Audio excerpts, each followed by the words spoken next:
علیہ وسلم نے پر جو قرآن نازل ہوا اس میں کوئی ایسی بات نہیں ہے جو سائنسی حقیقت کے خلاف ہو۔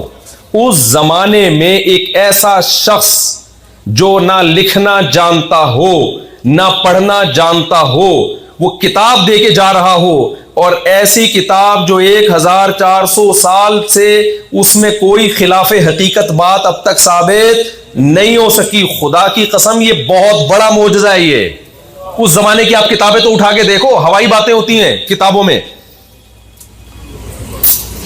اور مثالیں دیکھ لو قرآن کی جو آپ صلی اللہ علیہ وسلم نے مثالیں دی ہیں قرآن میں، اور آپ نے کہا کہ یہ میری مثالیں نہیں، کس کی ہیں؟ نبی صلی اللہ علیہ وسلم نہ لکھنا جانتے نہ پڑھنا جانتے۔ پہلی آیت کیا نازل ہو رہی ہے کہ میں نے انسان کو قلم کے ذریعے سکھایا ہے لکھنا۔ تو اللہ اپنی نعمتوں میں سب سے بڑی نعمت کس کو بیان کر رہا ہے؟ قلم کو۔ او بھائی یہ وہ پیغمبر بیان کر رہے ہیں جو قلم سے لکھنا نہیں جانتے تھے۔ جو لوگ کہتے ہیں نا کہ سرکار کو لکھنا نہیں آتا تھا، وہ جس تھالی میں کھاتے ہیں اسی تھالی میں چھید کرتے ہیں۔ وہ بے وفائی کر رہے ہیں، وہ نمک کو حرام کر رہے ہیں۔ جو اللہ کا قلم ہو، تم کہتے اسے قلم چلانا نہیں آتا تھا؟ نون والقلم وما یسطرون۔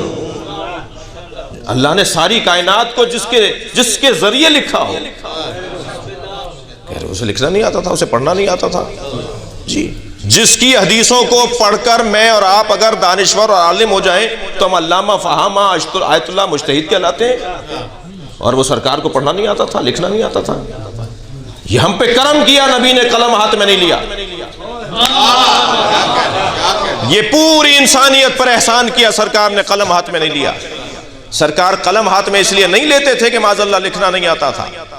نبی نے قلم کبھی ہاتھ میں یوں نہیں لیا کہ اگر ایک دفعہ بھی کسی نے لکھتے ہوئے دیکھ لیا ہوتا نا تو کہتے یہ قرآن انہوں نے لکھا ہے۔ ہم قلم کو ہی ہاتھ نہیں لگائیں گے، اللہ کا کلام اللہ ہی کا رہے گا۔ صلوات پڑھیں گے محمد و آل محمد۔ سرکار یہ وہاں سے پڑھ کر آنے والا ہو جسے اللہ نے اپنے علم کا مجسم وجود بنایا ہو۔ توجہ کر رہے ہیں آپ؟ اللہ اپنے علم کو جب کاغذ پر اتارتا ہے تو اسے قرآن نام دیتا ہے، اور اللہ